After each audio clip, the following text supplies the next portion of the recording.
भवति यदनुभावादेनं कोऽपि वाग्मी जडमतिरतिजन्तु जायते प्राज्ञमूढिः सकलवचनचेतो देवता भारती सा मम वचसि निदत्तां समितिं मानसे च आपादमौलिपर्यन्तं गुरूणाम् आकृतिं स्मरेत्येव विघ्नाः सत्याभिज्ञकराब्जोत्तां पञ्चाशत्वर्षपूजकां समाश्रयेत् गुरुं भक्त्या महाविश्वासपूर्वकं निक्षिपेत् सर्ववारांश्च गुरोः श्रीपादपङ्कजे। हरिः ओं हरिः ओं हरिः ओं स्वस्तिस्तु सताम् अशेषसन्मङ्गलानि भवन्तु। परम ಪವಿತ್ರವಾದಂತಹ ಕ್ಷೇತ್ರ ಸೇತುಮಾಧವನ ಕ್ಷೇತ್ರ, ಮನೋನಿಯಾಮಕರಾದಂತಹ ರುದ್ರದೇವರ ಕ್ಷೇತ್ರ ರಾಮೇಶ್ವರ. ರಾಮೇಶ್ವರದಲ್ಲಿ ಪ್ರಧಾನವಾಗಿ ರುದ್ರದೇವರು ಸನ್ನಿಹಿತರಾಗಿದ್ದಾರೆ. ವಾದಿರಾಜರು ರುದ್ರದೇವರನ್ನು ಸ್ತೋತ್ರ ಮಾಡ್ತಾ, ರಾಮನಾಥನನ್ನು ಸ್ತೋತ್ರ ಮಾಡ್ತಾ ಏನು ಅನುಸಂಧಾನವನ್ನು ಮಾಡಬೇಕು, ರುದ್ರದೇವರ ರಾಮನಾಥನ ಮುಂದೆ ನಾವು ನಿಂತಾಗ ಆ ರುದ್ರದೇವರ ಸ್ಮರಣೆಯನ್ನು ಹೇಗೆ ಮಾಡಬೇಕು ಅನ್ನೋದನ್ನು ತಿಳಿಸ್ತಾ ಇದ್ದಾರೆ. ಕಾಮದ್ವಿಷಂ ಕಾಮಿಕದಾನದಕ್ಷಂ ಶ್ರೀಮಜ್ಜಟಾಜೂಟವಿಭಾಸಿತಾಂಗಂ ರಾಮೇಶ್ವರಂ ರಾಮಕೃತಪ್ರತಿಷ್ಠಂ ರಾಮಾಗೃಹೀತಾರ್ಧತನುಂ ನತೋಸ್ಮಿ. ಕಾಮದ್ವಿಷಂ, ಕಾಮ ಅಂತಂದರೆ ಮನ್ಮಥ. ಆ ಮನ್ಮಥನನ್ನು ಸಂಹಾರ ಮಾಡಿದ್ದಾರೆ ರುದ್ರದೇವರು. ರುದ್ರದೇವರು ಭಗವಂತನನ್ನು ಧ್ಯಾನ ಮಾಡ್ತಾ ಕೂತಿದ್ರಂತೆ. ಆವಾಗ ಮನ್ಮಥ ಆ ರುದ್ರದೇವರ ತಪಸ್ಸನ್ನು ಭಂಗ ಮಾಡಬೇಕು ಅಂತೇಳಿ 5 ಬಾಣಗಳು, ಪಂಚಬಾಣ, 5 ಬಾಣಗಳನ್ನು ಪ್ರಯೋಗ ಮಾಡಿದ್ದಾನೆ. ರುದ್ರದೇವರಿಗೆ ಏನೂ ಆಗಲಿಲ್ಲ. ರುದ್ರದೇವರು ತಮ್ಮ 3ನೇ ಕಣ್ಣನ್ನು ಬಿಟ್ಟು ಕೂಡಲೇ ಆ ಯಾವ ಕಾಮ ಮನ್ಮಥ ಬೂದಿಯಾಗಿ ಹೋಗಿದ್ದಾರೆ. ದೊಡ್ಡವರಿಗೆ ನಾವೇನಾದರೂ ಅಪರಾಧವನ್ನು ಮಾಡ್ತು ಅಂದರೆ ಅದರಿಂದ ಅವರಿಗೇನೂ ಆಗೋದಿಲ್ಲ, ಅವರು ಶಾಪನೂ ಕೊಡಬೇಕಾಗಿಲ್ಲ. ಅವರ ಅಂತರ್ಯಾಮಿಯಾಗಿರ್ತಕ್ಕಂಥ ಭಗವಂತ ಶಾಪ ಕೊಟ್ಟೇ ಬಿಡ್ತಾನೆ. ಸತಾಂ ಕೃತ್ವಾತು ಸಂತೋಷಂ ವರಂ ದೇಹೀತಿ ನೋವದೆ. ಸತಾಂ ಕೃತ್ವಾತು ಸಂತಾಪಂ ಶಾಪಂ ದೇಹೀತಿ ನೋವದೆ. ಎರಡೂ ಅಷ್ಟೇ ಅಂತ. ದೊಡ್ಡವರ ಸೇವೆಯನ್ನು ಮಾಡಿ, ಪ್ರದಕ್ಷಿಣೆ ನಮಸ್ಕಾರವನ್ನು ಮಾಡಿ, ಪಂಚಾಮೃತನ ಅನೇಕ ಸೇವೆಗಳನ್ನು ಮಾಡಿ, ನಾನು ಇಷ್ಟೆಲ್ಲ ಸೇವೆ ಮಾಡೀನಿ, ನನಗೆ ವರ ಕೊಡ್ರಿ ಅಂತ ನಾವು ಕೇಳ್ಕೊಳ್ಳೋದು ಬೇಕಾಗಿಲ್ಲ. ಅವರ ಅಂತರ್ಯಾಮಿಯಾದ ಭಗವಂತ ಅನುಗ್ರಹವನ್ನು ಮಾಡೇ ಬಿಡ್ತಾರೆ.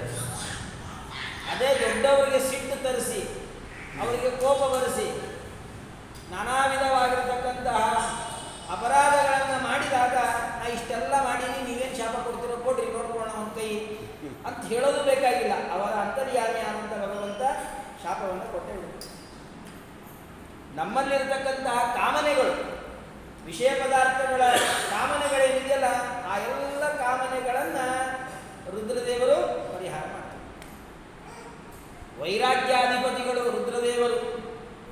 ನಮಗೆ ಭಗವಂತನಲ್ಲಿ ಭಕ್ತಿ, ವಿಷಯ ಪದಾರ್ಥಗಳಲ್ಲಿ ವೈರಾಗ್ಯ ಬೇಕು.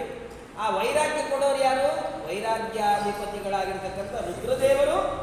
ನಮ್ಮಲ್ಲಿರ್ತಕ್ಕಂಥ ಕಾಮ ಬರೀ ಒಂದು ಕಾಮ ಅಲ್ಲ, ಕಾಮ, ಕ್ರೋಧ, ಲೋಭ, ಮೋಹ, ಮದ, ಮಾತ್ಸರ್ಯಾದಿಗಳನ್ನೆಲ್ಲವನ್ನೂ ಕೂಡ ಕಳೆದು ನಮಗೆ ಭಗವಂತನಲ್ಲಿ ಭಕ್ತಿಯನ್ನು ತಂದುಕೊಡ್ತದೆ.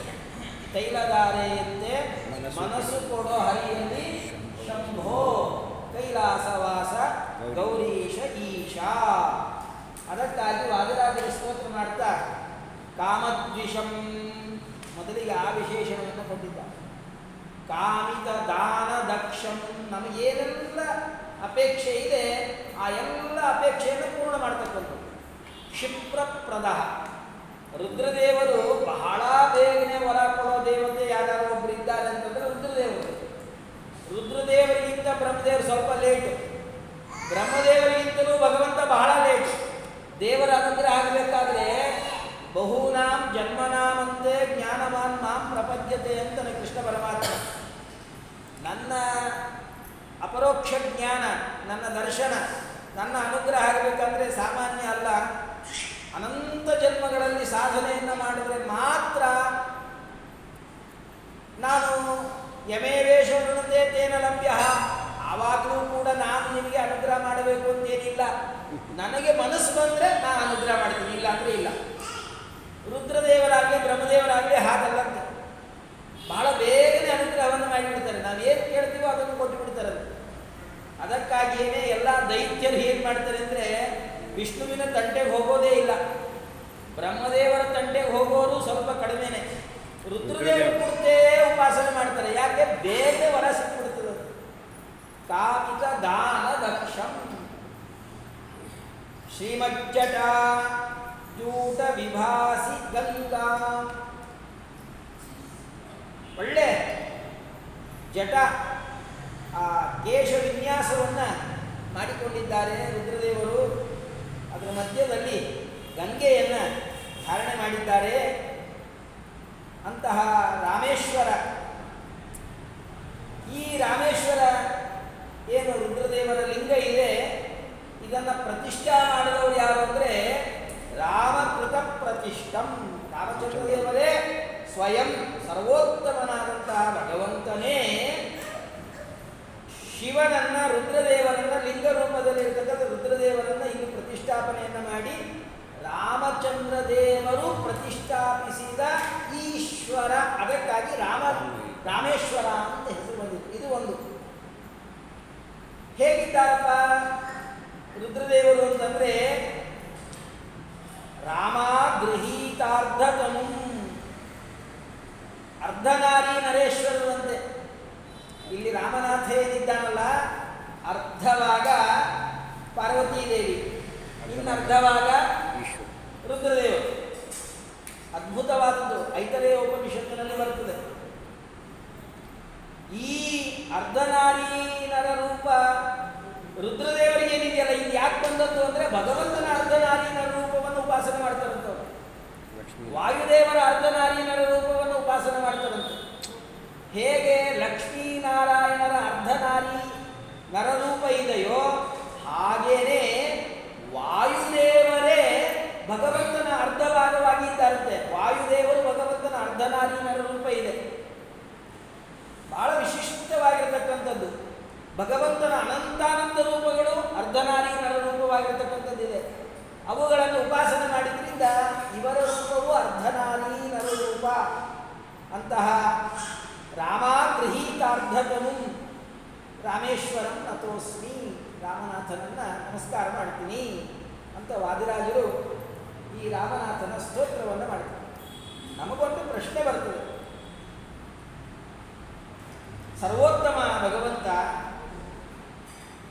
ತಾನು ರಾಮನಾಗಿ ಅವತಾರವನ್ನು ಮಾಡಿದಾಗ ಲಂಕಾಪಟ್ಟಣಕ್ಕೆ ಹೋದ. ಅಲ್ಲಿ ರಾವಣನನ್ನು ಸಂಹಾರ ಮಾಡಿದ. ರಾವಣನನ್ನು ಸಂಹಾರ ಮಾಡಿ ಅವನು ರಾವಣ ಬ್ರಾಹ್ಮಣನಾದ್ದರಿಂದ ರಾವಣನನ್ನು ಸಂಹಾರ ಮಾಡಿದ್ದಕ್ಕೆ ಬ್ರಹ್ಮಹತ್ಯಾ ದೋಷ ಬಂತು. ಆ ಬ್ರಹ್ಮಹತ್ಯಾ ದೋಷ ಪರಿಹಾರಕ್ಕಾಗಿ ಲಿಂಗವನ್ನು ಪ್ರತಿಷ್ಠಾಪನೆ ಮಾಡಿದ ರಾಮ. ಅಲ್ರಿ, ರಾಮದೇವರು ಕಟ್ಟಿದ ಸೇತುವೆಯನ್ನು ದರ್ಶನ ಮಾಡಿದ್ರೆ ಬ್ರಹ್ಮಹತ್ಯಾ ದೋಷ. ವಾದಿರಾಜರು ಅದನ್ನೇ ಹೇಳ್ತಾರೆ, ಯುಕ್ತಿಯನ್ನು ಹೇಳ್ತಾರೆ. ರಾಮಚಂದ್ರ ದೇವರು ನಿರ್ಮಾಣ ಮಾಡಿದ ರಾಮಸೇತು ದರ್ಶನವನ್ನು ಮಾಡಿದ್ರೇ ಇಂತಹ ರಾಮನಿಗೆ ಯಾವ ಬ್ರಹ್ಮಹತ್ಯೆ ಬರೋಕ್ಕೆ ಸಾಧ್ಯ? ಸಾಧ್ಯನೇ ಇಲ್ಲ. ಹಾಗಾದರೆ ದೊಡ್ಡವರನ್ನ ಸಣ್ಣವರು ಪ್ರತಿಷ್ಠಾ ಮಾಡ್ತಾರೆ ಹೊರತು ಸಣ್ಣವರನ್ನು ದೊಡ್ಡವರು ಪ್ರತಿಷ್ಠಾ ಮಾಡೋದಿಲ್ಲ. ಯಾರು ಪ್ರತಿಷ್ಠಾ ಮಾಡ್ತಾರೆಯೋ ಅವರು ಸಣ್ಣವರು, ಯಾರು ಪ್ರತಿಷ್ಠಾಪನೆಯನ್ನು ಮಾಡಿಸಿಕೊಳ್ತಾರೆಯೋ ಅವರು ದೊಡ್ಡವರು.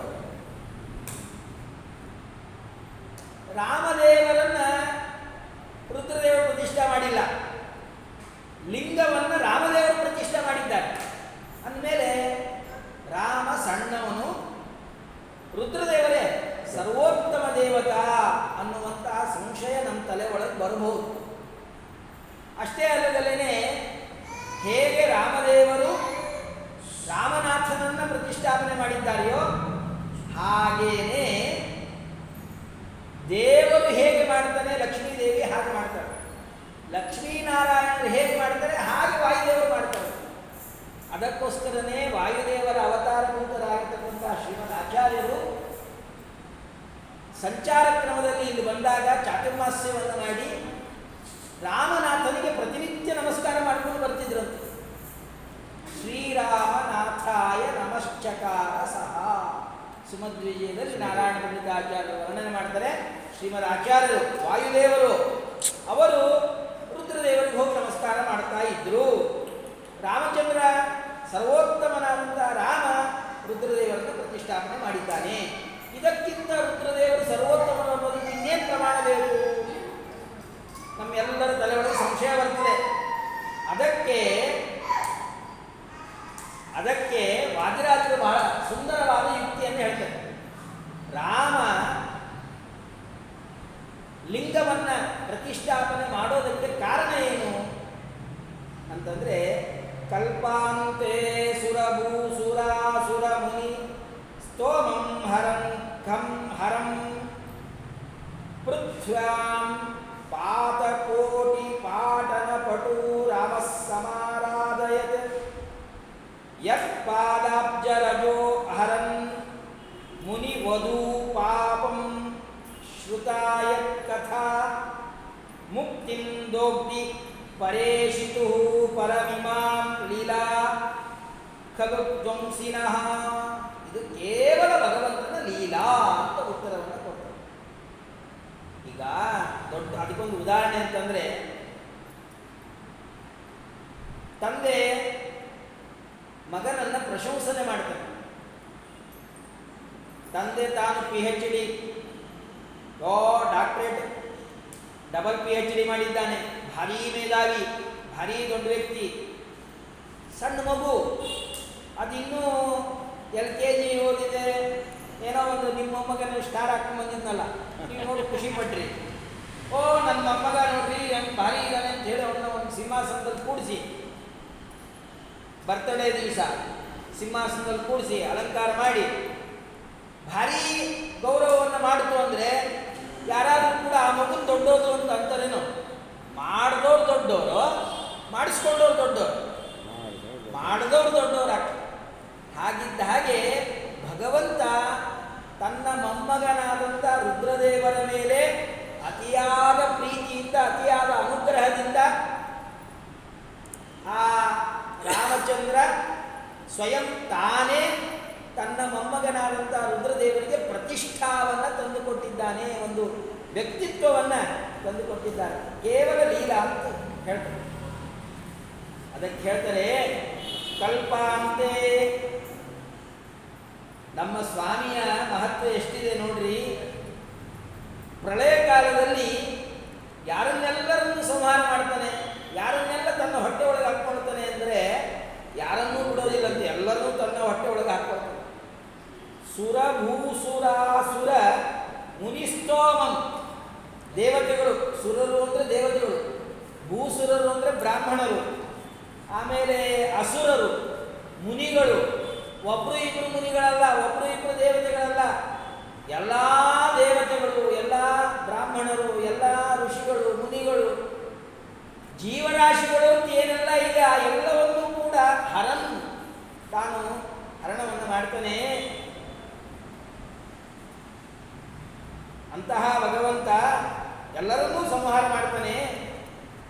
ಪೃಥ್ವ್ಯಾಂ ಅಂತಹ ಭಗವಂತನಿಗೆ ಪೃಥ್ವಿಯಲ್ಲಿ ಖಂ ಯಾವ ಹರಂ ಶಿವ ಏನಿದ್ದಾನೆ ಅಂತಹ ಭಗವಂತ ಶಿವನನ್ನು ಏನಾದರೂ ಆರಾಧನೆ ಮಾಡಬೇಕಾಗಿದೆಯಾ? ಯಾರು ಆರಾಧನೆ ಮಾಡಬೇಕು? ಯಾರು ಅಸಮರ್ಥರೋ ಅವರು ಆರಾಧನೆಯನ್ನು ಮಾಡಬೇಕು. ಶಿವನಿಂದ ಶಕ್ತಿಯನ್ನು ಯಾರು ಪಡ್ಕೊಳ್ಬೇಕು? ನಮ್ಮಂತಹ ಸಾಮರ್ಥ್ಯ ಇಲ್ಲದೆ ಇದ್ದವರು, ಸಣ್ಣವರು ರುದ್ರದೇವರ ಉಪಾಸನೆಯನ್ನು ಮಾಡಿ ಅಲ್ಪ ಸ್ವಲ್ಪ ಶಕ್ತಿಯನ್ನು ಪಡಿಬೇಕು. ನಮ್ಮ ಸ್ವಾಮಿ ಅಂತವನಲ್ಲ. ಪ್ರಳಯ ಕಾಲದಲ್ಲಿ ಜಗತ್ತನ್ನೇ ಸಂಹಾರ ಮಾಡತಕ್ಕಂಥ ವ್ಯಕ್ತಿ, ಸರ್ವಸಂಹಾರಕನಾಗಿರ್ತಕ್ಕಂಥ ಭಗವಂತ ರುದ್ರದೇವರನ್ನು ಉಪಾಸನೆ ಮಾಡಿ ತಾನೇನಾದರೂ ಸಾಮರ್ಥ್ಯವನ್ನು ಪಡಿಬೇಕಾ? ಏನಿಲ್ಲ. ಹಾಗಾದರೆ ಯಾಕೆ ಮಾಡದ? ಅದಕ್ಕೆ ಇನ್ನೊಂದು ಹೇಳ್ತಾರೆ, ಯತ್ಪಾದಾಬ್ಜ ರಜೋ ಹರನ್ ಮುನಿ ವಧೂ ಪಾಪಂ ಶ್ರುತಾಯ ಕಥಾ. ನೋಡ್ರಿ, ಭಗವಂತನ ಪಾದದಲ್ಲಿ ಇರತಕ್ಕಂಥ ಧೂಳಿ ಅದು ಗೌತಮರ ಮಡದಿಯಾಗಿರ್ತಕ್ಕಂಥ ಅಹಲ್ಯ ಏನಿದ್ದಾಳೆ ಕಲ್ಲಾಗಿ ಬಿಟ್ಟಿದ್ದಂತೆ. ಇಂದ್ರ ಕೃತಾಚಿನೀಕೃತ, ಆ ಇಂದ್ರ ಮಾಡಿದಂತಹ ಘರ್ಷಣದಿಂದ ಗೌತಮರು ಶಾಪವನ್ನು ಕೊಟ್ಟುಬಿಟ್ಟಿದ್ದಾರೆ ಅಹಲ್ಯೆಗೆ, ಕಲ್ಲಾಗು ಅಂತ ಹೇಳಿ. ಆ ಮುನಿಗಳ ಶಾಪದಿಂದ ಕಲ್ಲಾದಂತಹ ಅಹಲ್ಯೆ ಏನಿದ್ದಾಳೆ ಭಗವಂತನ ಪಾದ ಅಲ್ಲ, ಪಾದದ ಧೂಳಿ ತಾಕ್ತಂತೆ. ತಾಕಿದ ತಕ್ಷಣ ಹೆಣ್ಣಾಗಿತ್ತು. ಅವಳ ಎಲ್ಲ ಪಾಪವನ್ನ ಕಳೆದಿದ್ದಾನೆ ಭಗವಂತ.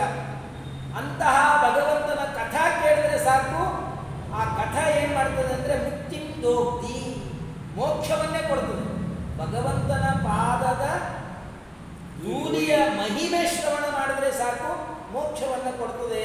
ಅಂತಹ ಪರೇಶಿತು ಸರ್ವೋತ್ತಮ ಸರ್ವನಿಯಾಮಕನಾಗಿರ್ತಕ್ಕಂಥ ಭಗವಂತ ಏನಿದ್ದಾನಲ್ಲ, ಅವನು ರುದ್ರದೇವರನ್ನು ಪ್ರತಿಷ್ಠಾಪನೆ ಮಾಡಿದ ಅಂತಂದರೆ ಇದು ಕೇವಲ ಲೀಲಾ ಅಷ್ಟೇ ಹೊರತು ದೇವರಿಗೆ ರುದ್ರದೇವರನ್ನು ಸ್ಥಾಪನೆ ಮಾಡೋದ್ರಿಂದ ಅವನಿಗೇನಾಗಬೇಕಾಗಿಲ್ಲ. ಹಾಗಾದರೆ ಆ ರಾಮನಾಥನನ್ನು ನಾವು ಹೇಗೆ ಉಪಾಸನೆಯನ್ನು ಮಾಡಬೇಕು ಅಂತಂದರೆ ನಮ್ಮ ಸ್ವಾಮಿಗಳು ತಿಳಿಸಿಕೊಡ್ತಾರೆ. ರಾಮೋ ಯಸ್ಯೇಶ್ವರೋ ನಿತ್ಯಂ ರಾಮ ರಾಮಸ್ಯ ಜನ್ಮದ ರಾಮಭಕ್ತೋ ಯಸ್ಯ ಗುರು ತಂ ರಾಮೇಶಮಹಂ ಭಜೆ. ಆ ರಾಮೇಶ ರಾಮನಾಥನನ್ನು ನಾವು ಹೇಗೆ ಭಜನೆಯನ್ನು ಮಾಡಬೇಕು, ಹೇಗೆ ಆ ರುದ್ರದೇವರ ಉಪಾಸನೆಯನ್ನು ಮಾಡಬೇಕು ಅಂದರೆ, ರಾಮನಾಥ ಅಂದರೆ ರಾಮಸ್ಯ ನಾಥ, ರಾಮನಾಥ ಅಲ್ಲ, ರಾಮದೇವರಿಗೆ ನಿಯಾಮಕ ಅಲ್ಲ, ರಾಮದೇವರೇ ನಿಯಾಮಕನಾಗಿ ಉಳ್ಳವನು ಅಂತ. ರಾಮ ನಾಥ ಯಸ್ಯ ಸಹ ರಾಮನಾಥ ರಮಯತೀತಿ ರಾಮ. ಸಜ್ಜನರ, ಜ್ಞಾನಿಗಳ, ತಪಸ್ವಿಗಳ, ಋಷಿಮುನಿಗಳ ಹೃದಯದಲ್ಲಿ ಇದ್ದು ರಮಣವನ್ನು ಮಾಡ್ತಾನೆ. ಅದಕ್ಕಾಗಿ ಅವನನ್ನು ರಾಮ ಅಂತ ಕರೀತಾರೆ. ಅಂತಹ ರಾಮ ಯಾರಿಗೆ ಸ್ವಾಮಿ ನಿಯಾಮಕನಾಗಿದ್ದಾನೆಯೋ ಅಂತಹ ರುದ್ರದೇವರು. ಮತ್ತೆ ಬರೀ ರಾಮ ಅಷ್ಟೇ ಸ್ವಾಮಿ ಅಲ್ಲ, ಗುರುಗಳು ಯಾರ್ರಿ ಅವರಿಗೆ? ಯಾರು ಪಾಠ ಹೇಳೋರು ಅಂತಂದರೆ ವಾಯುದೇವರು. ಅದಕ್ಕೆ ಹೇಳ್ತಾರೆ ರಾಮಭಕ್ತೋ ಯಸ್ಯ ಗುರು. ಯಾವ ರುದ್ರದೇವರಿಗೆ ರಾಮಭಕ್ತರಾಗಿರ್ತಕ್ಕಂಥ, ರಾಮಚಂದ್ರ ದೇವರಿಗೆ ಏಕಾಂತ ಭಕ್ತರಾಗಿರ್ತಕ್ಕಂಥ ವಾಯುದೇವರು, ಮುಖ್ಯ ಪ್ರಾಣದೇವರು ಏನಿದ್ದಾರಲ್ಲ ಅವರೇ ಗುರುಗಳು. ರುದ್ರದೇವರಿಗೆ ಪಾಠ ಹೇಳೋರು ಯಾರು? ವಾಯುದೇವರೇ. ಆದ್ದರಿಂದ ಅಂತಹ ರಾಮೇಶನನ್ನು, ರಾಮನಾಥನನ್ನು ನಾವು ಭಜನೆಯನ್ನು ಮಾಡೋಣ ಅಂತ ಹೇಳಿ ಇದು ಈ ಕ್ಷೇತ್ರ ಮನೋನಿಯಾಮಕರಾದ ರುದ್ರದೇವರಿದ್ದಾರೆ, ವಾಯುದೇವರಿದ್ದಾರೆ, ಭಗವಂತ ಇದ್ದಾನೆ, ಸೇತು ಮಾಧವನಾಗಿ ಭಗವಂತ ಇದ್ದಾನೆ. ಕಾಶಿಯಲ್ಲಿ ಬಿಂದು ಮಾಧವ, ಪ್ರಯಾಗದಲ್ಲಿ ವೇಣಿ ಮಾಧವ, ರಾಮೇಶ್ವರದಲ್ಲಿ ಸೇತು ಮಾಧವ. ಈ ಸೇತು ಮಾಧವನನ್ನು ಹೇಗೆ ಉಪಾಸನೆಯನ್ನು ಮಾಡಬೇಕು ಅಂತಂದರೆ ಅದಕ್ಕೆ ನಮ್ಮ ಸ್ವಾಮಿಗಳವರು ಆ ಸೇತು ಮಾಧವನ ಅಷ್ಟಕವನ್ನು ಮಾಡಿದ್ದಾರೆ. 8 ಶ್ಲೋಕಗಳಿಂದ ಆ ಭಗವಂತನ ಚಿಂತನೆಯನ್ನು ಮಾಡತಕ್ಕದ್ದು. 8:15 ಊಟ ಅಂತ ಹೇಳಿದ್ರೆ 8:15 ಇನ್ನು 15 ನಿಮಿಷದಲ್ಲಿ ಇದನ್ನು ಔಷಧಂ ಜಗತಸ್ಸೇತು ಇತ್ಯುಕ್ತೋ ಮಾಧವೋ ಹಿಯಃ ಸೇತು ಮಾಧವ ನಾಮ್ನಾ ಸಹ ರಾಮೇಶ್ವರಗತೋ ಮಹಾನ್. ಈ ರಾಮನಾಥನ ಅಂತರ್ಯಾಮಿಯಾಗಿರ್ತಕ್ಕಂಥ ಭಗವಂತ ಯಾರು ಅಂದರೆ ಸೇತು ಮಾಧವ. ಅವನನ್ನ ರುದ್ರದೇವರನ್ನ ಉಪಾಸನೆ ಮಾಡೋ ಹಾಗಿಲ್ಲ. ಅನ್ಯ ದೇವಸ್ಯ ನೈವೇದ್ಯಂ ಭುಕ್ತ್ವಾ ಚಾಂದ್ರಾಯಣ ಮಾಚರೇ, ಹೇಗೋ ಹಾಗೆ ಅನ್ಯ ದೇವತಾರಾಧನೆ ಮಾಡೋ ಹಾಗಿಲ್ಲ. ಗಣಪತಿ ಪೂಜೆಯನ್ನು ಮಾಡ್ತೀವಿ, ಅಲ್ಲಿ ಗಣಪತಿ ಪೂಜೆ ಮಾಡೋದಲ್ಲ, ಗಣಪತಿ ಅಂತರ್ಯಾಮಿಯಾದ ವಿಶ್ವಂಭರನ ಪೂಜೆನೇ. ಯಾವುದೇ ದೇವತೆಗಳ ಪೂಜೆಯನ್ನು ಮಾಡಿದರೂ ಕೂಡ ತದಂತರ್ಯಾಮಿಯಾದ ಭಗವಂತನನ್ನೇ ಆರಾಧನೆ ಮಾಡಬೇಕು ಹೊರತು ಅನ್ಯ ದೇವತೆಗಳ ಉಪಾಸನೆಯನ್ನು ಮಾಡಬಾರದು. ಭಾಗವತ ಹೇಳುತ್ತದೆ, ಅಕಾಮಃ ಸರ್ವಕಾಮೋವ ಮೋಕ್ಷಕಾಮ ಉದಾರದೀಹಿ ತೀವ್ರೇಣ ಭಕ್ತಿಯೋಗೇನ ಯಜೇತ ಬ್ರಹ್ಮಣ ಪರಂ. ನೀವು ಅಕಾಮರಾಗಿ ದೇವತೆಗಳ ಆರಾಧನೆಯನ್ನು ಮಾಡಿರಿ, ಸಕಾಮರಾಗಿ ದೇವತೆಗಳ ಆರಾಧನೆಯನ್ನು ಮಾಡಿರಿ, ಏನೇ ಮಾಡಿದ್ರು ಭಗವಂತನ ಆರಾಧನೆಯನ್ನು ಮಾಡಬೇಕು. ಬ್ರಹ್ಮವರ್ಚಸ ಕಾಮಸ್ತು ಯಜೇತ ಬ್ರಹ್ಮಣಸ್ಪತಿ ಅನ್ನತ್ತೆ ಭಾಗವತ. ಒಳ್ಳೆ ಬ್ರಹ್ಮವರ್ಚಸ್ ಬೇಕು. ಏನು ಮಾಡಬೇಕು? ಬೃಹಸ್ಪತ್ಯಾಚಾರ್ಯರನ್ನ ಪೂಜಾ ಮಾಡ್ರಿ. ಇಂದ್ರಂ ಇಂದ್ರಿಯ ಕಾಮಸ್ತು, ಎಲ್ಲ ಇಂದ್ರಿಯಗಳು, ಕಣ್ಣು ಮೂಗು ಕಿವಿ ಬಾಯಿ ಇವೆಲ್ಲವೂ ಕೂಡ ನಾನು ಸಾಯೋವರೆಗೂ ಚೆನ್ನಾಗಿರಬೇಕು. ಹಲ್ಲು ಚಕ್ಲಿ ಕೋಡ್ಬಳೆ ತಿನ್ನೋದಕ್ಕೆ ಬರಬೇಕು ವಯಸ್ಸಾದಾಗ್ಯೂ ಅಂತ ನಮಗೆ ಅಪೇಕ್ಷೆ ಇತ್ತು. ಕಣ್ಣು ಚೆನ್ನಾಗಿ ಕಾಣಿಸ್ಬೇಕು ಅಂತ ಅಪೇಕ್ಷೆ ಇತ್ತು ಅಂತಂದರೆ ಇಂದ್ರದೇವರನ್ನ ಪೂಜಾ ಮಾಡಿರಿ ಅಂತ ಹೇಳ್ತೀವಿ. ಆದರೆ ಕೊನೆಯಲ್ಲಿ ಹೇಳೋದು ಇಂದ್ರದೇವರ ಆರಾಧನೆಯನ್ನು ಮಾಡಿರಿ, ರುದ್ರದೇವರ ಆರಾಧನೆಯನ್ನು ಮಾಡಿರಿ, ಗಣಪತಿ ಯಾವುದೇ ದೇವತೆಗಳ ಆರಾಧನೆಯನ್ನು ಮಾಡಬೇಕಾದರೂ ಕೂಡ ನನ್ನ ಮೂಲಕವಾಗಿ ಮಾಡಿ. ಕೃಷ್ಣ ಪರಮಾತ್ಮ ಗೀತೆಯಲ್ಲಿ ಹೇಳ್ತಾನೆ, ಅನ್ಯ ದೇವತಾ ಆರಾಧನೆಯನ್ನು ಮಾಡಿದರೆ ಫಲ ಕೊಡೋದಕ್ಕೆ ಅವ್ರಿಗೇನು ಸ್ವಾತಂತ್ರ್ಯ ಇಲ್ಲ, ಮತ್ತೆ ತಿರುಗಿ ನಾನೇ ಫಲ ಕೊಡೋಕೆ ಬರಬೇಕು. ಮಮ ವರ್ತಮಸು ವರ್ತಂತೆ ಅಂತಾನೆ ಕೃಷ್ಣ ಪರಮಾತ್ಮ. ನೀವು ಅನ್ಯ ದೇವತೆಗಳ ಆರಾಧನೆಯನ್ನು ಮಾಡಿದರೂ ಕೂಡ ಆ ಎಲ್ಲ ಹೆಸರು ಯೋ ದೇವಾನಾಂ ನಾಮದಾಯಕ ಏವ ನಂದೇ. ಆದ್ದರಿಂದ ನೀವು ಗಣಪತಿ ಅಂತ ಪೂಜೆ ಮಾಡಿದ್ರೆ ಅದು ಬರೋದು ಕೊನೆಗೆಲ್ಲಿ ನನ್ನ ಹತ್ರನೇ ಬರ್ತದೆ, ನಾನೇ ಫಲ ಕೊಡಬೇಕು. ಆದ್ದರಿಂದ ಅನ್ಯ ದೇವತೆಗಳ ಅಂತರ್ಯಾಮಿಯಾದ ಭಗವಂತನನ್ನೇ ಆರಾಧನೆ ಮಾಡಬೇಕು. ಹಾಗೆ ಇಲ್ಲಿ ರಾಮನಾಥ ರುದ್ರದೇವರೇನಿದ್ದಾರಲ್ಲ, ಆ ರುದ್ರದೇವರ ಅಂತರ್ಯಾಮಿಯಾದ ಸೇತುಮಾಧವನನ್ನೇ ನಾವು ರುದ್ರದೇವರಲ್ಲಿ ಧ್ಯಾನವನ್ನು ಮಾಡಬೇಕು, ರುದ್ರದೇವರಲ್ಲಿ ಭಜನೆಯನ್ನು ಮಾಡಬೇಕು. ಆ ರುದ್ರ ರಾಮೇಶ್ವರ ಅಂತರ್ಯಾಮಿಯಾದಂತಹ ಸೇತುಮಾಧವ ಏನಿದ್ದಾನಲ್ಲ, ಅವನನ್ನ ಏನಂತ ಉಪಾಸನೆಯನ್ನು ಮಾಡಬೇಕು ಅಂತಂದರೆ ಓಷಧಂ ಜಗದ ಸೇತು ಎಲ್ಲಿ ಬರ್ತದೆ? ವಿಷ್ಣು ಸಹಸ್ರನಾಮ. ವಿಷ್ಣುವಿನ ಸಹಸ್ರನಾಮಗಳು. ಆ ವಿಷ್ಣುವನ್ನು ಏನಂತ ಕರೀತಾರೆ? ಓಷಧ ಅಂತ ಕರೀತಾರೆ. ಜಗತ್ತಿಗೆ ಸೇತು ಅಂತ ಕರೀತಾರೆ. ಯಾರನ್ನ ಕರೆದದ್ದು? ಮಾಧವನನ್ನೇ ಕರೆದದ್ದು. ಆ ಮಾಧವ ಎಲ್ಲಿದ್ದಾನೆ? ಈ ಯಾವ ರುದ್ರದೇವರ ಅಂತರ್ಯಾಮಿ ಆಗಿದ್ದಾನೆ ಅಂತ ಅನುಸಂಧಾನವನ್ನು ಮಾಡ್ರಿ. ಯಾಕೆ ಭಗವಂತನನ್ನ ಓಷಧ ಜಗತ ಸೇತು? ಜಗತಃ ಅನ್ನೋದನ್ನು ಎರಡು ಕಡೆಗೂ ಅನ್ವಯ ಮಾಡ್ಕೋಬಹುದು. ಜಗತಃ ಓಷಧಂ, ಜಗತಃ ಸೇತು ಎರಡೂ ಆಗಿದ್ದಾನೆ. ಈ ರಾಮ ಮಾಧವ ಏನಿದ್ದಾನಲ್ಲ, ಸೇತು ಮಾಧವ, ಇವನು ಜಗತ್ತಿಗೆ ಔಷಧ. ಔಷಧ ವನಸ್ಪತಿ. ಔಷಧ ಅಂದರೆ ದವಸ ಧಾನ್ಯಗಳು. ನಾವೇನು ಅಕ್ಕಿಯನ್ನು ತಿಂತೀವಿ, ಭತ್ತ, ರಾಗಿ, ಏನೆಲ್ಲ ದವಸ ಧಾನ್ಯಗಳನ್ನು ನಾವು ತಿಂತೀವಿ, ಈ ಎಲ್ಲವೂ ಕೂಡ ಔಷಧಿಗಳು, ಔಷಧಿ ವನಸ್ಪತಿಗಳು. ಇವೆಲ್ಲ ಕೊಟ್ಟದ್ದು ಯಾರು? ದೇವರು. ಇವುಗಳು ಇದ್ರೇನೆ ನಾವು ಬದುಕೋಕೆ ಸಾಧ್ಯ. ಜಗತಃ ಔಷಧ. ಜಗತ್ತಿನಲ್ಲಿರ್ತಕ್ಕಂತಹ ಜೀವರಾಶಿಗಳೆಲ್ಲರೂ ಕೂಡ ಬದುಕಬೇಕಾದ್ರೆ ಬೇಕಾದಂತಹ ಅನ್ನ ಏನಿದೆ, ಆ ಅನ್ನವನ್ನು ಕೊಟ್ಟವನು ಭಗವಂತ. ಅದಕ್ಕಾಗಿ ಅವನನ್ನು ಔಷಧ ಅಂತ ಕರೀತಾರೆ. ಜಗತ್ತಿಗೆ ಆಹಾರವನ್ನು ಕೊಟ್ಟವನು. ಬರೀ ಆಹಾರ ಕೊಟ್ಟದ್ದಲ್ಲ, ಜಗತಃ ಸೇತು. ಜಗತ್ತು ಅಂದರೆ ಸಜ್ಜನರು. ಯಾರು? ಮುಕ್ತಿಯೋಗ್ಯರಾದ ಸಜ್ಜನರು. ಆ ಮುಕ್ತಿಯೋಗ್ಯರಾದಂತಹ ಸಜ್ಜನರು ಮೋಕ್ಷವನ್ನು ಹೊಂದಬೇಕಾದ್ರೆ, ಮೋಕ್ಷ ಎಲ್ಲಿದೆ? ನಮ್ಮನೆ ಪಕ್ಕದಲ್ಲಿದೆಯೇನೋ? ಇಲ್ಲ. ಮೋಕ್ಷ ಇರೋದು ವೈಕುಂಠದಲ್ಲಿ, ಭಗವಂತನ ಅಂತಃಪುರ ಇದೆ ಅಲ್ಲಿ. ಅದಕ್ಕೆ ಹೆಸರೇನು ಗೊತ್ತಾ? ಮೋಕ್ಷದ ಹೆಸರೇನು ಗೊತ್ತಾ? ಅಯೋಧ್ಯ ಅಂತ ಅದ ಹೆಸರು. ದೇವರ ಅಂತಃಪುರಕ್ಕೆ ಮೋಕ್ಷ ಇದೆಯಲ್ಲ, ಆ ಶ್ವೇತದ್ವೀಪ ವಿರಜಾ ನದಿಯನ್ನು ದಾಟಿದ ಮೇಲೆ ಭಗವಂತನ ಪುರ ಇದೆ. ಅದನ್ನೇ ಮೋಕ್ಷ ಅಂತ ಕರೆಯೋದು. ಅದಕ್ಕೆ ಹೆಸರೇನು ಅಯೋಧ್ಯ. ಯಾಕೆ ಅಯೋಧ್ಯ ಅಂತ ಕರೀತಾರೆ ಅಂದರೆ ಯೋಗ್ಯರಿಂದ ಅದು ಗಮ್ಯ ಅಲ್ಲ, ಅದಕ್ಕಾಗಿ ಅಯೋಗ್ಯ. ಯಾರು ಮುಕ್ತಿ ಹೊಂದೋದಕ್ಕೆ ಯೋಗ್ಯರಲ್ಲವೋ ಅಂತಹ ವ್ಯಕ್ತಿಗಳಿಂದ ಎಂದಿಗೂ ಗಮ್ಯವಲ್ಲ, ಗಮ್ಯಸ್ಥಾನವಲ್ಲ. ಆದ್ದರಿಂದ ಅದು ಅಯೋಗ್ಯ ಅಂತ. ಎಷ್ಟೇ ಪ್ರಯತ್ನ ಪಡ್ಬೋದು, ತಿಪ್ಪುರ್ಲಾಗ ಹೊಡಿಬೋದು, ಏನೇ ತಿಪ್ಪುರ್ಲಾಗ ಹೊಡೆದರೂ ಕೂಡ ಮೋಕ್ಷವನ್ನು ಹೊಂದೋದಕ್ಕೆ ಸಾಧ್ಯ ಇಲ್ಲ ಅಯೋಗ್ಯರಿಂದ. ಅದಕ್ಕಾಗಿ ಅದು ಅಯೋಗ್ಯ.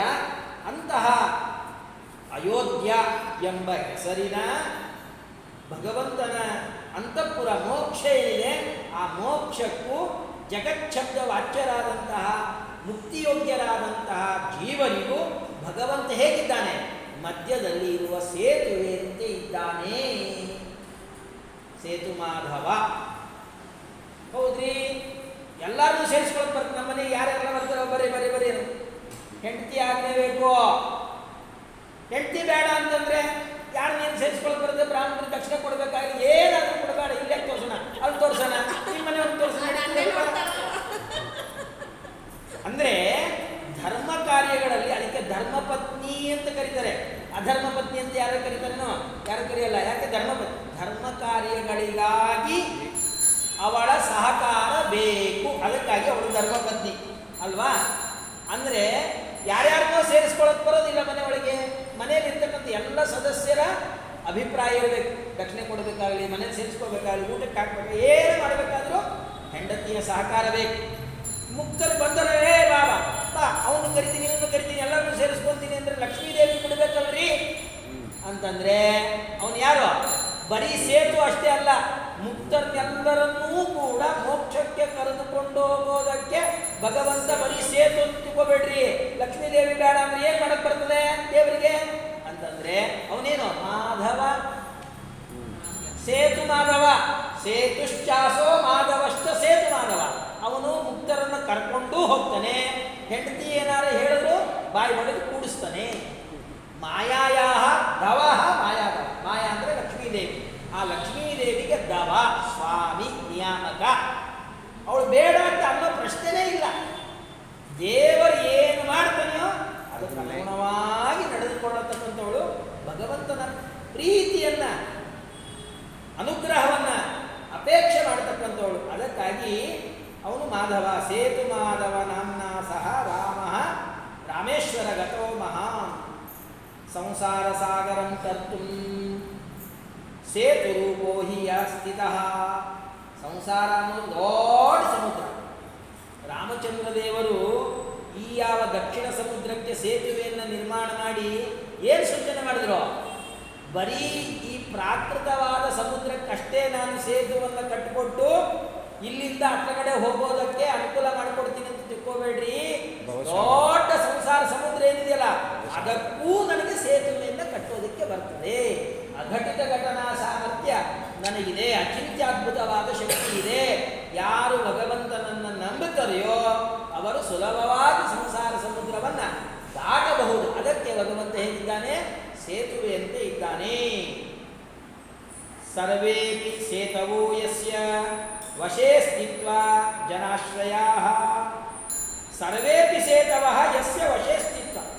ನೋಡ್ರಿ ಅಲ್ರಿ, ನಾವು ಈಗ ಸೇತುವೆ ಅಂತಂದ್ರೆ ಬ್ರಿಡ್ಜ್ಗಳು, ಫ್ಲೈಓವರ್ಗಳು ಇದೆಯಲ್ಲ. ಈಗ ನಮ್ಮೂರಲ್ಲಿ ಸಾವಿರಾರು ಫ್ಲೈಓವರ್ ಇದೆ.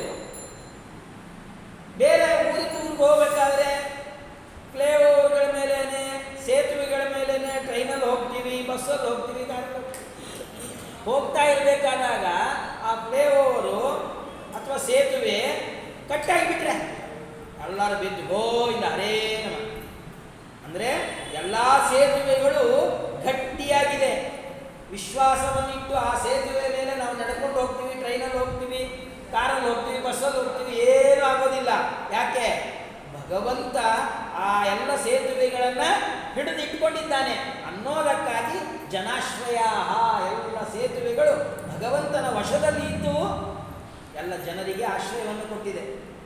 ಈಗ ಆಕಾಶ ಇದೆ, ನಮ್ಮ ತಲೆ ಮೇಲೆ ಕಳಚಿ ಬಿದ್ದಿದೆಯಾ? ಇಲ್ಲ. ಭೂಮಿ ಇದೆ, ಬಾಯಿ ಬಿಟ್ಬಿಡುತ್ತಲ್ಲ? ಬಿಡೋದಿಲ್ಲ. ಯಾಕೆ? ಭಗವಂತನ ಅನುಗ್ರಹ ಇರೋದ್ರಿಂದ ಆಕಾಶ ಅದು ಕಳಚಿ ಬಿಡೋದಿಲ್ಲ. ಸೇತುವೆಗಳು ಮುರಿದು ಬೀಳೋದಿಲ್ಲ.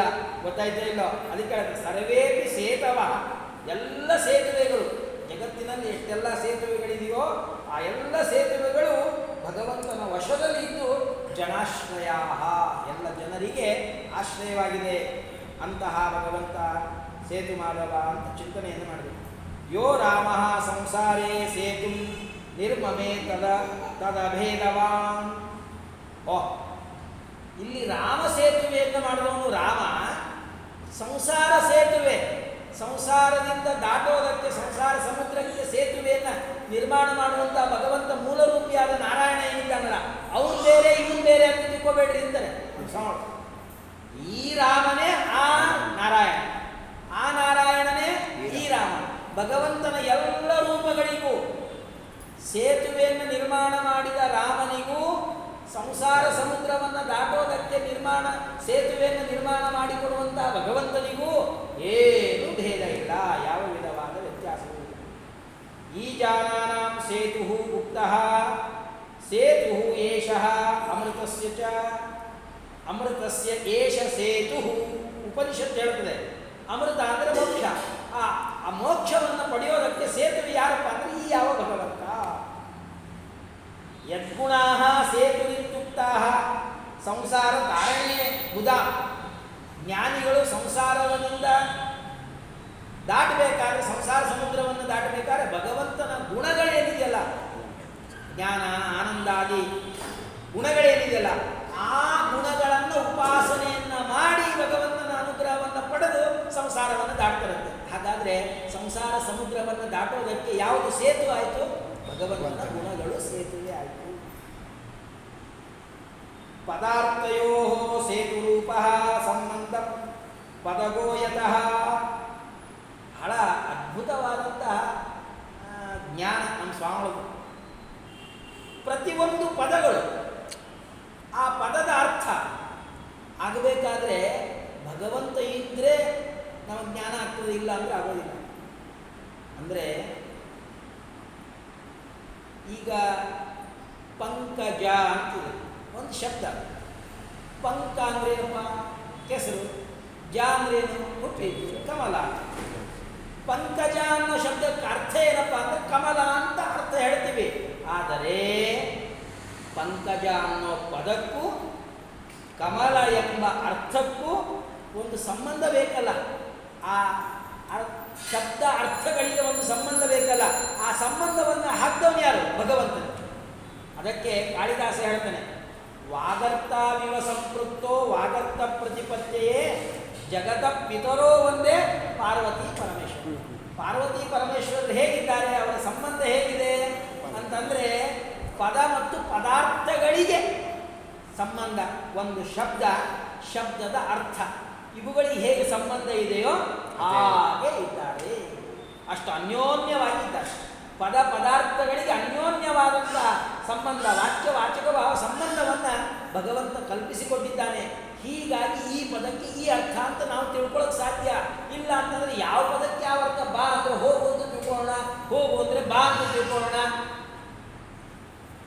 ವಾದರಾಚಾರ್ಯ ಅಂತಂದರೆ ಪ್ರಹ್ಲಾದರಾವ್ ಅಂತ ತಿಳ್ಕೊಳ್ಳೋಣ, ಪ್ರಹ್ಲಾದರಾವ್ ಅಂತಂದರೆ ಹರೀಶ್ ಅಂತ ತಿಳ್ಕೊಳ್ಳೋಣ. ಈ ಶಬ್ದಕ್ಕೆ ಅರ್ಥ ಅಂತ ಗೊತ್ತಿಲ್ಲ ಅಂದರೆ ಏನೇನೋ ಅನರ್ಥಗಳಾಗ್ಬಿಡ್ತದೆ.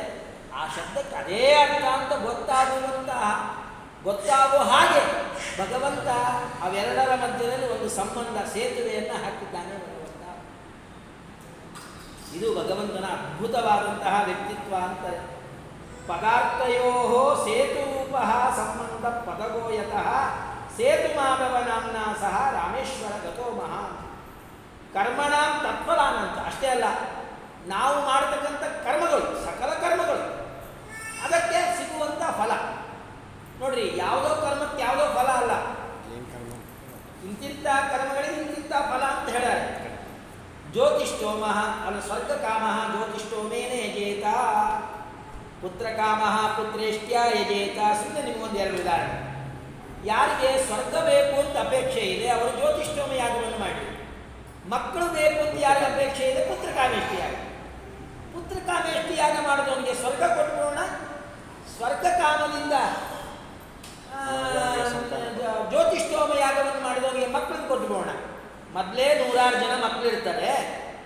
ಈ ಎಲ್ಲ ಸಂಸಾರ ಸಾಕಪ್ಪ, ನನಗೆ ಸ್ವರ್ಗ ಸಿಕ್ಕಿದ್ರೆ ಸಾಕು, ಮೋಕ್ಷ ಸಿಕ್ಕಿದ್ರೆ ಸಾಕು ಅಂತ ಹೇಳಿ ಜ್ಯೋತಿಷ್ಠೋಮ ಮಾಡಿದಾಗ ಇನ್ನೂ ಒಂದು 3 ಜನ ಮಕ್ಕಳನ್ನು ಕೊಟ್ಬಿಟ್ರೆ ಅಲ್ವಾ? ಯಾವ ಕರ್ಮವೋ ಅದಕ್ಕೆ ಅನುಗುಣವಾದ ಫಲ ಕೊಡಬೇಕು. ಇಂತಹ ಕರ್ಮಕ್ಕೆ ಇಂತಹ ಫಲ, ಇಂತಹ ಕರ್ಮಕ್ಕೆ ಇಂತಹ ಫಲ ಅಂತ ಹೇಳಿ ಕರ್ಮಕ್ಕೂ ಫಲಕ್ಕೂ ಒಂದು ಸಂಬಂಧ ರೂಪವಾದ ಸೇತುವೆ ಇದೆ. ಅದನ್ನು ನಿರ್ಮಾಣವನ್ನು ಮಾಡುವವನು ಯಾರು? ಭಗವಂತ. ಅಂದರೆ ನಾವು ಯಾವ ಕರ್ಮವನ್ನು ಮಾಡ್ತೀವೋ ಅದಕ್ಕೆ ಫಲ ಕೊಡಬೇಕೋ ಅದನ್ನೇ ಕೊಡ್ತಾನೆ. ಯಾರು ಕೊಡ್ತಾನೆ? ಯಾರು ಕರ್ಮಗಳನ್ನು ಮಾಡ್ತಾರೆ ಅವರಿಗೆ ಕೊಡ್ತಾನೆ. ಪ್ರಹ್ಲಾದರಾವ್ ಮಾಡಿರ್ತಕ್ಕಂಥ ಕರ್ಮಕ್ಕೆ ಪ್ರಹ್ಲಾದರಾವ್ಗೆ ಫಲ, ಅದು ಬೇರೆಯವ್ರಿಗೆ ಬರೋದಿಲ್ಲ.